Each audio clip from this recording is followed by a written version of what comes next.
Hello. Ang gabi mga kaigsuunan. Sigot-sigot sa ta chismis ba. Pero lami kay nga chismis kay maayo ning tumong ang pulong sa Dios. Abi mo ko ninyo bisan asa karon.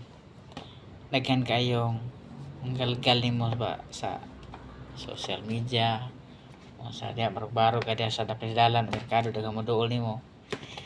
Maingon deg nituo ba kuno ka sa sikan kaming ano ba? Gusto gal pa naniniwala ka ba sa sikan kaming? Pero daghan ra deg mutuo dayon sikan kaming siyempre mana ba. Pero atong nahunaon sa ba kung asa man na mabasa ng sikan kaming? Murag wa man ko yung kita sa Biblia nga sikan kaming. Pero ang tinuod og sikan kaming kuno ni Kristo di gina mahitabo kay ngano di naman gud kay kaisa ra nakari si Kristo sa kalibutan. Una atong basahon sa unang Korinto 10:4 basa sa taog kinsa ni kapanahunan. Unang Korinto 10:4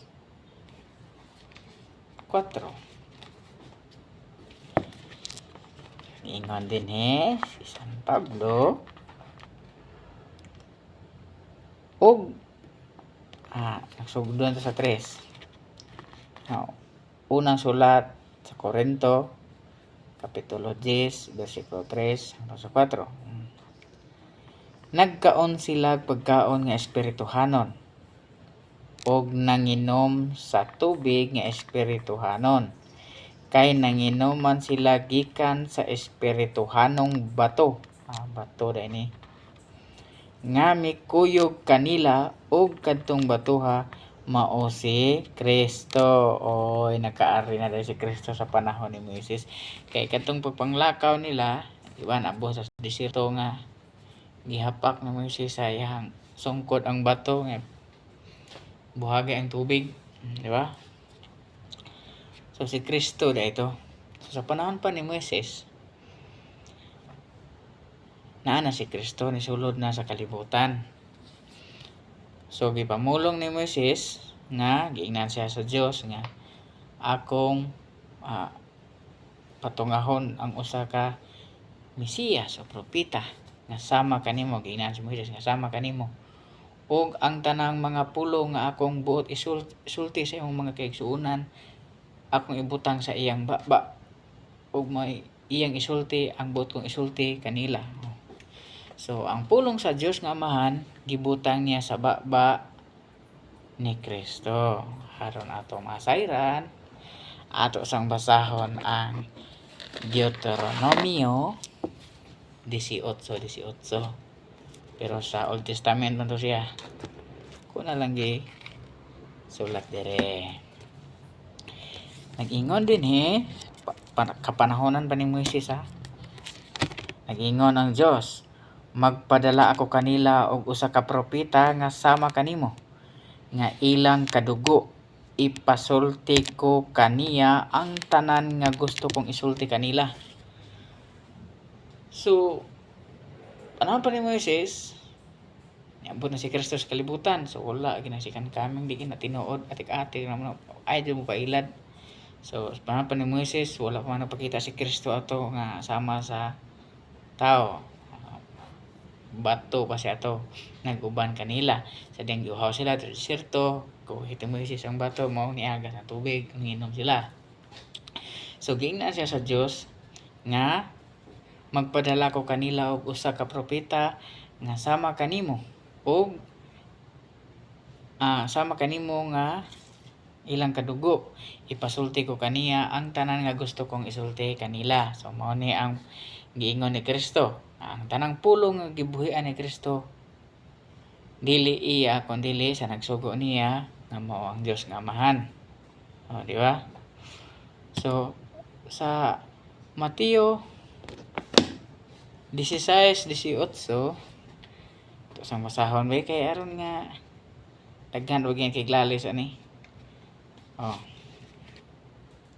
Sa Mateo 16, 18. Mag-ingon dire. Busa sultihan ko ikaw. Oh, ha? Timan niya tulo ni sila ka persona ang nagsabot dire. Niingon ang Dios nga Amahan, niya, busa sultihan ko ikaw si Pedro, ug ibabaw niining bato tukuron ko ang akong iglesia, ug bisan gani ang kamatayon dili gayud makabuntog niini. So, akong i-emphasize og pasabot. Nag-atubang si Kristo o si San Pedro. Ang pulong sa Dios nga Amahan gibutang sa baba ni Kristo. So ang nag-istorya karon si Kristo, pero ang gisugo sa Amahan mo iyang istorya. Nag-ingon ang Dios nga Amahan, o busa ikaw ay Pedro, sa ibabaw sa batong ito, ibabaw nining bato. So ang itudlo nga nining bato, si Kristo ang bato. Mao na siya. Di ba nakabantay mo sa mga ubang Biblia nga ang taong bugo nagtaod og balay sa may balasan lang ba. Dili pareha sa bato. Mga taong maalam nga nagtukod sa iyang balay sa bato bisan pag usab bagyo dili mapukan. Ang talinghaga mao na siya nga ang bato si Kristo. Naasay mga bersikulo sa Biblia nag-ingon nga ang batong gisalikway mo pinaka-importante sa tanang bato. Mao to si Kristo. So sa giingon ni Kristo, giingon sa Dios nga Amahan, og ikaw busa sultihan ko ikaw. Og ikaw ay Pedro, sa ibabaw ining bato, ang bato si Kristo, tukuron ko ang akong iglesia. So kung adto ka nakatukod ni Kristo, di jud ka basta-basta mapukan. Lig-on ang imuhang pundasyon kay si Kristo. Mo na nga ang simbahan nga naa si Kristo dili makadaog bisan ang kamatayon. So mo na atong kuan og linaw. Tulo na sila nagistorya ang Dios nga Amahan. Iyang gipasulti ni Kristo ang iyang giingon ni Pedro nga tukuro ni ang iglesia sa ibabaw sa bato. So sa pagyod atong dungagan dinhi sa Juan 12:49 haron inyong masabtan pag-ayo. Sa Juan 12:49 niingon, matuman gayud kini. Ingon si Kristo ha. Matuman gayud kini. Kay wala man ako nagsulti sa akong kaugalingong kabubuton. Ang Amahan nga nagpadala kanako maoy nagsugo kanako kung unsay akong isulti. Di ba? So tanang gisulti ni Kristo ang buot ipasulti sa Dios nga Amahan. So ang simbahan dili tinukod ni Kristo. Ang iglesia gitawag ng iglesia sa Dios. Itawag ng iglesia sa Dios kay tagiya na ang Dios. Nangatukod na sila pinaagi kang Kristo. So sa ato pa iglesia sa Dios kay Kristo Jesus, dili kay iglesia sa Dios. Mao may gyud na iglesia sa Dios kay Kristo Jesus. Wa man sa ingon ang Dios nga Amahan. Og sultihan ko ikaw Pedro, ibabaw nining bato tukuron ko ang akong born again. Babaw nining bato tukuron ko ang akong Katoliko Romano. Wala nag-ingon siya na. Babaw nining bato tukuron ko ang akong SDA. Babaw nining bato tukuron ko akong ministry. Mormon, di ba? Tukuron ko ang akong Baptist. Wala ang iyang giingon, ug ikaw ay Pedro, ug ibabaw nining bato tukuron ko ang akong simbahan. Di ba? Paantay ang simbahan. ang katawan, ang iglesia ang katawan.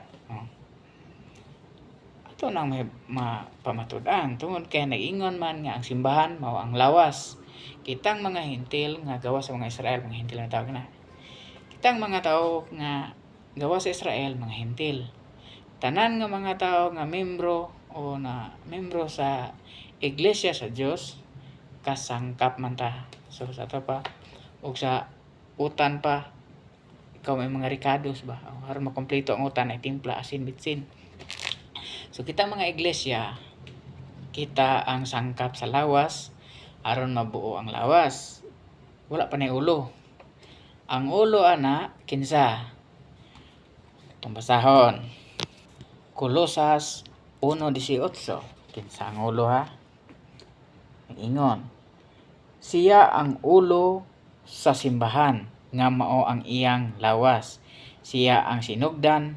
Siya ang unang gibanhaw sa Dios gikan sa mga patay aron siya ang mag-una sa tanang mga butang. Kinsa may gibanhaw una? Si Kristo. So si Kristo ang ulo sa iglesia o sa simbahan. Siya sad ang pundasyon sa simbahan. Siya ang pundasyon sa iglesia gituko sa Dios nga Amahan. Siya gihimong ulo, si Kristo. So lig-on gyud kung anaa mo sa iglesia sa Dios. Kaya ang iglesia sa Dios mao ra gini mabasa sa Biblia sa 11 ka mga bersikulo. Ada yang pagbasa. Unang Korinto 4:6. Unang Korinto 4:6. So may nakabutang diri.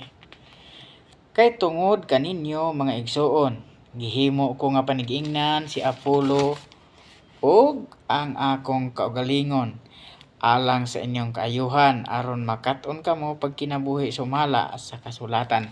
So sa ato pa sumala sa nakasulat, di ta pwede mulapas. Sumala sa nakasulat.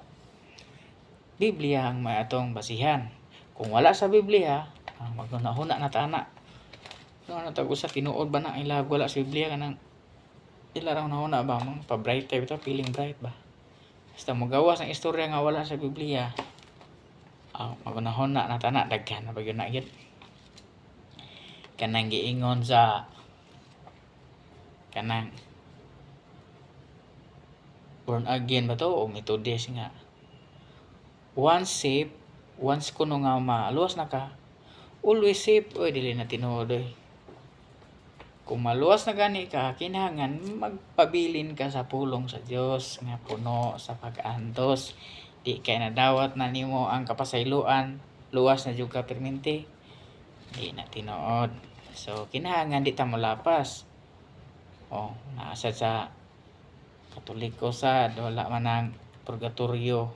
So wala na sa Biblia, ilaran ang gidugang rosaryo, napay limbo. Basta kay daghan pero sa ilang depensa nga ilaran ng tradisyon. Gidugang na sa mga sinaunang mga kaparian o obispo baka na dia pero natua kung laon ta sa salig ta sa Dios unsa nakasulat sa Biblia wa na kay lain pa anang lauman ay nagtuwa nang gipangdugang-dugang kay padung jud ka ana sa tukhang. So mo ni katin-awan sa Biblia nga angan atong masayran. Mayong gabi dalaygon ang Dios mga kaigsuonan.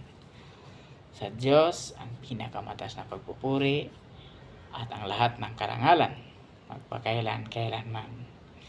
Pating babaw na to ang gugma.